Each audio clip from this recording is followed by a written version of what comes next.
sedekat-dekatnya teman kita nggak ada yang setia selamanya. Gaya elek sek manten anyar, sevisi semisi, berjanji setia seia sekata, sehidup semati. Aku tahu apa yang ada di hatimu, engkau pun tahu apa yang ada di hatiku. Sehingga aku tahu apa yang kau mau, engkau pun tahu apa yang ku mau. Belgedes.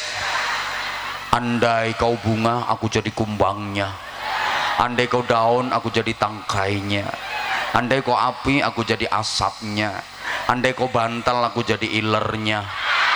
Andai kau hidung, aku jadi umbelnya. Dan andai kau bokong, aku jadi entutnya.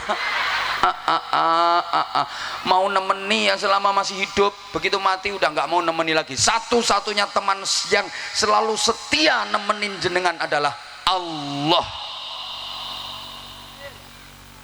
Selama jenengan jadi orang yang rajin berzikir. Ibu, ini bisa juga ditarik kesimpulan, selama bapak ibu berzikir, mengagungkan Allah, menyebut Allah, berarti ditemani Allah, didampingi Allah. Tapi ketika ibu bapak lupa dengan Allah, halo, kalau panjenengan lupa Allah, pikiran dan hati panjenengan nggak nyambung dengan Allah, berarti Allah sudah tidak lagi nemenin, Allah sudah tidak lagi mendampingi, berarti jenengan kehilangan Allah. Orang moga itu sering kehilangan Allah, tapi biasa. Kehilangan duit dianggap musibah, tapi kehilangan Allah biasa aja kali.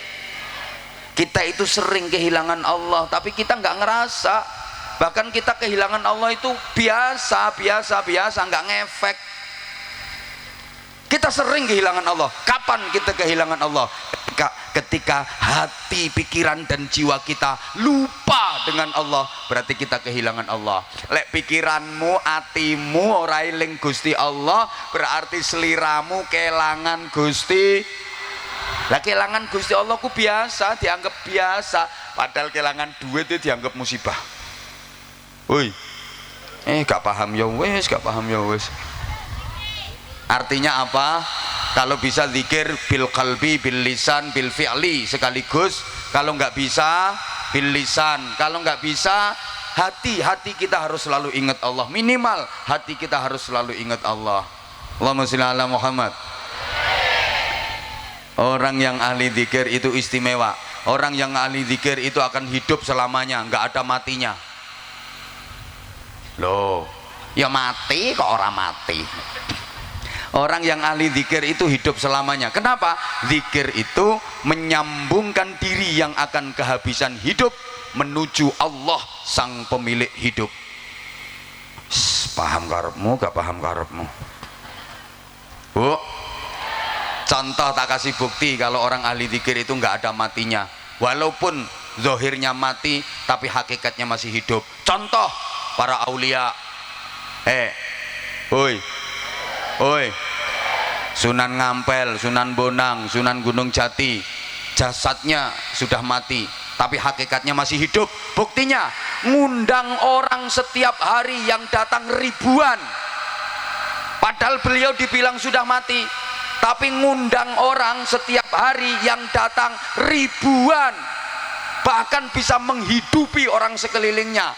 Berapa ratus juta tiap hari perekonomian yang berputar di area pesarian dan makamnya beliau-beliau para aulia illah. Ketoke wis mati tapi isih iso nguripi masyarakat. Walikane sampeyan to, ketoke isih urip tapi sejatine wis mati. Meripatmu melorok, kupingmu mekrok tapi ora ketok kopok. Nesu ya bene.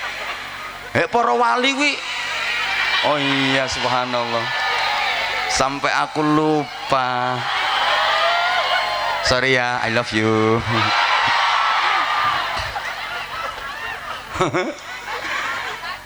Lah iya. Para wali niku pun sedo. Ya wes, arang-arang ae salahnya kamu di situ. Para wali itu udah meninggal. jasadnya tapi hakikatnya masih hidup. Buktine ngundang wong sing teko ribuan. Paling aneh sampean to, ketok urip tapi asline wis mati. Ngundang wong 100 sing teko wek 20.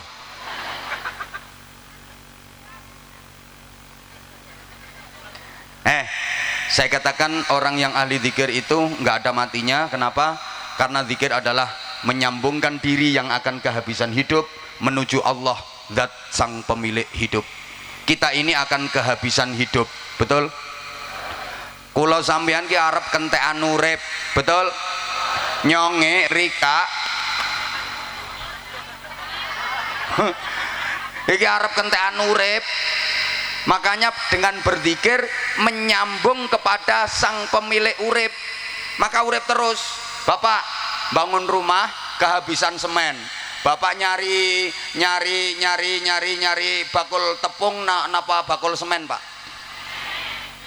Yang kenceng jawabnya bapak bangun rumah kentekan semen, bapak goleki bakul tepung napa bakul semen? Oke, ibu nyambel kentekan cabe, ibu goleki bakul cabe apa bakul paku? Ayo sing doyan udut, kayak rampung dahar, kecut, kepengen udut, kentekan udut, mboten gadah udut, goleki bakul udut apa bakul knalpot? Nek kentekan semen, pengen entuk semen kudu goleki bakul. Kentekan lombok, pengen entuk lombok kudu goleki bakul. Lho ngono. Lah nek arep kentekan urip kudu goleki kok bakul urip. Goleki sing duwe urip. Sapa? Gusti. Orang zikir pasti mulia karena zikir itu sebutan yang baik. Orang kalau sebutannya baik dapat perlakuan baik, tapi kalau sebutannya buruk dapat perlakuan buruk. Gak percaya? Coba Mas besok pagi atau ini nanti pulang dari sini berdiri di tepi jalan, setiap ada orang lewat sebutlah yang baik, pasti Mas akan dapat perlakuan yang baik pula. Ada orang lewat, Mas nyebut yang baik, Assalamualaikum. Ada orang lewat lagi, nyebut lagi, Assalamualaikum. Ada orang lewat lagi, nyebut yang baik, Assalamualaikum. Ada orang lewat lagi, nyebut yang baik, Assalamualaikum. Pasti Mas akan dapat perlakuan Waalaikumsalam, Waalaikumsalam, Waalaikumsalam, Waalaikumsalam. Udah, setelah itu tunggu setengah jam, ganti nyebut yang buruk. Ada orang lewat seret, nyebut picek. Ada orang lewat lagi seret, dobol. Nggak sampai 10 menit ndelosor dirimu, nyonyor diantemi wong. Kenapa? Sebutanmu buruk. Paham? Paham? Orang zikir itu sebutannya baik, maka dia akan, subhanallah, zikir itu sebutan, dan sebuah sebutan punya kekuatan yang sangat dahsyat. Sesuatu yang nggak punya daya karena ada sebutan jadi berdaya, jadi punya kekuatan yang luar biasa. Contoh, kertas itu nilainya sekedar kertas, kain nilainya sekedar kain. Oke, kain, gumbal mukio. Kain itu nilainya sekedar kain, dia nggak punya kekuatan apa-apa. Tapi ketika kain itu dikasih sebutan, hadirilah pengajian umum dalam rangka peringatan, terus bersama mbosopo ngono. Itu kain bisa mendatangkan ribuan orang. Padahal dulunya nggak punya kekuatan, tapi karena ada sebutannya, maka dia jadi punya kekuatan yang hebat. Kertas, nilainya kertas, paling dipakai bungkusnya bumbu dapur, dipakai layang-layang sama anak-anak. Tapi ketika kertas itu dicetak desain khusus, kemudian dikasih sebutan 100.000 rupiah, sakti itu kertas. Orang yang tadinya nggak mau nyoblos, jadi mau nyoblos. Tadinya nggak milih, mau milih, gara-gara kertas itu yang punya sebutan. Apalagi hatimu kau kasih sebutan Allah.